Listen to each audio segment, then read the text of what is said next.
My name's Colin Jones. With a name like that, perhaps I ought to be Welsh, but actually I'm from Liverpool, and I was born and brought up on a council estate very similar to Sandfields. Mum and Dad were both disabled. I had two brothers, one older, Alan, one younger, Phil, and although we weren't particularly well off, we did okay, we got by. Mum was very keen on her christening vows being fulfilled, and so she sent us all to Sunday school, and I went from the age of 3, so I've been going to church for a long time. By the time I got to passing my 11 plus, I was sent to the same school as my elder brother Alan, which I didn't want to go to, and when I got there, of course, on day 1, him and his classmates were waiting for me. They were all queuing in the corridor outside the classroom, and as I walked past, one of them stuck his foot out and tripped me over. I was not happy. I got up, landed a superb right hook, floored the guy, and knocked his front teeth out. He wasn't very happy, all the more so because it wasn't him that tripped me up. A bit later on, when we were coming home from school, I saw somebody bullying my brother, Alan, and so I jumped on him, pulled him off, got him to the floor, sat on his chest, and banged his head against the floor on the concrete paving, and left him unconscious and all but dead. I was an angry young man. I was frustrated. I was still going to church, but I wasn't a Christian. I wasn't acting in any Christian way at all. If there was a loving God, why didn't he care for me? Why was it that people in church seemed to be so happy, but I was so unhappy? What was the point in life? I had all sorts of questions.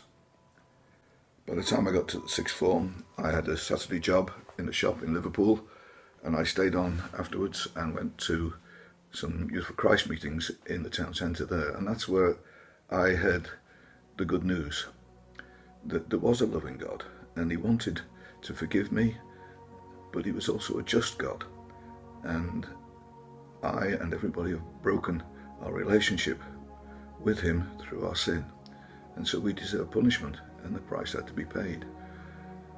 And then I learned that Jesus had done this for me. For me, I was just amazed, and I vowed then that as I would repent and turn to him, I would commit my whole life to him. And very quietly on the bus on the way home from the meeting, that's exactly what I did. And that is the most significant decision I've ever made in the whole of my life. Things began to fit into place. I started being much more calm and serene, and I had a peace. The church we went to in Runcorn wanted to plant a new building and new work out in the new town area, and I was in charge of a do-it-yourself building. We did it all ourselves. For me, that was every Saturday morning for 4 years out on site. And again, we saw incredible provision through all that time with what God did for us.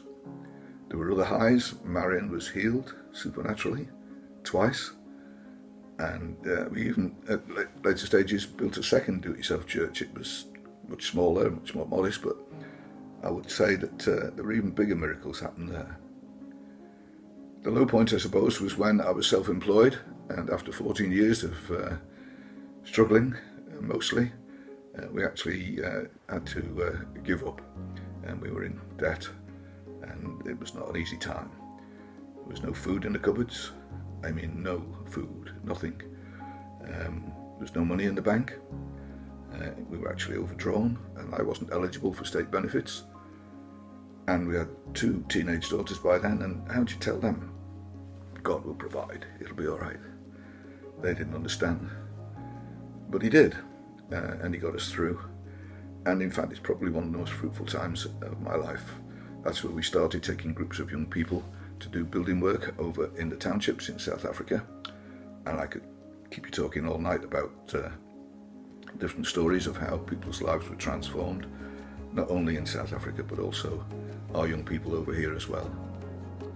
A little bit more recently, 2 and a bit years ago, I was diagnosed with 2 separate kinds of cancer, prostate cancer, and then a couple of months later with throat cancer. and that involved radiotherapy, surgery, and all sorts of long-term issues. I'm still under review with that, but I remember one phrase that the oncologist used at the time, which said, "You breezed through that, didn't you?" And I have to just give God the credit there, because it was nothing of me. What a change from that angry young man that nearly left somebody dead. I don't know what the future holds, but I do know who holds the future.